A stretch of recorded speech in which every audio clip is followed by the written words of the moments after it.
We Here we are with bedroom talk once again, and we're trying to get through these propositions tonight. It's going to be on Proposition 53, and we've got Kitty that's trying to get into our picture here. This is on revenue bonds, statewide voter approval initiative constitutional amendment. What does that mean? Okay. Another somewhat complicated bond. Or bond issue. This isn't actually voting for a bond. It's changing the way we vote for bonds. Right now, there's two types of bonds issued by the government. That's borrowing money to do big, huge projects. There are revenue bonds, which we'll give you an example of a toll bridge. So we pass a bond, borrow money, build a toll bridge, and then the tolls are the money that's used to pay back the bond. Those are generally bonds that are voted on by the legislature and not by the public. Whereas a general bond, which is one that's paid back out of the general fund, has to go to the voters for approval. So 53 is to change the revenue bonds, if they're over $2 billion bond, that they have to go to the public for approval. They gave two examples in here of, because $2 billion is a lot of money. There aren't very many projects that cost $2 billion or more. They gave two examples. One is a tunnel under the California Delta for a California water fix project. The other is a high-speed rail system, which you've probably heard about in the news. In the news? Yeah, it's in the news all the time, saying what a big mistake. Oh, right. We voted on that a long time ago. Yeah. So I derailed your thought, didn't I? Did. I didn't want to go there yet, but let's go there. 2008. 2008. We voted for high-speed rail. Now we look at the high-speed rail and go, what a mistake. What kind of idiots voted for that? And we're the idiots that voted for that.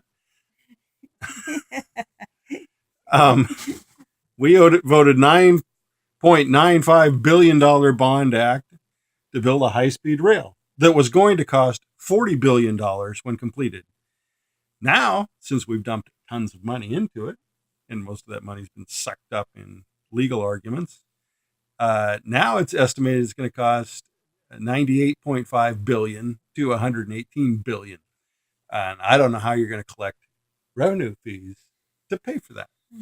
The rates will be way too high. Anyway, that's a mess.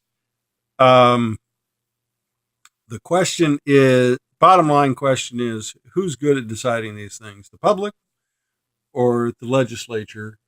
And we're both idiots. People, I go in to the voting booth sometimes and haven't read about an issue, and I get 2 lines on the ballot, and I go, no, I don't think so. Or, yeah, let's do that. But when in doubt, vote no. When in doubt, vote no, which means sometimes people have put a lot of work in figuring all the details out of very, very complex things and done years of planning and put, a lot of money into it sometimes. And then the voters come and go, nah, I don't think so. And the people on the other side, you don't understand. There's a water project. If you don't vote for it, you're not going to have water. And so it's frustrating.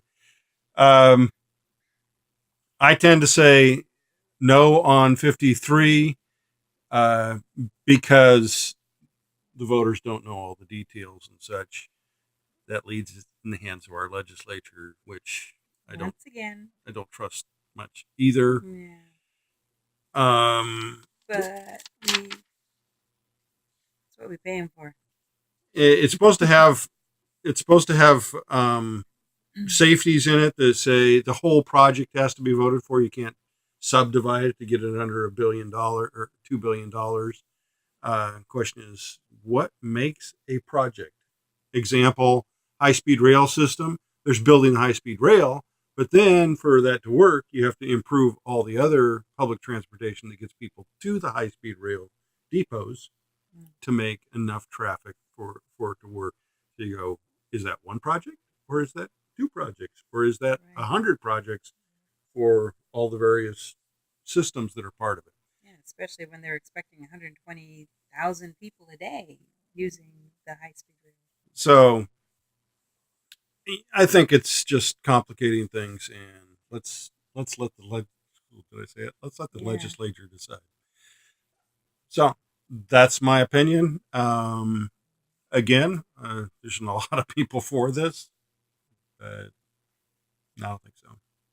Give me your opinion. All right. See you next time.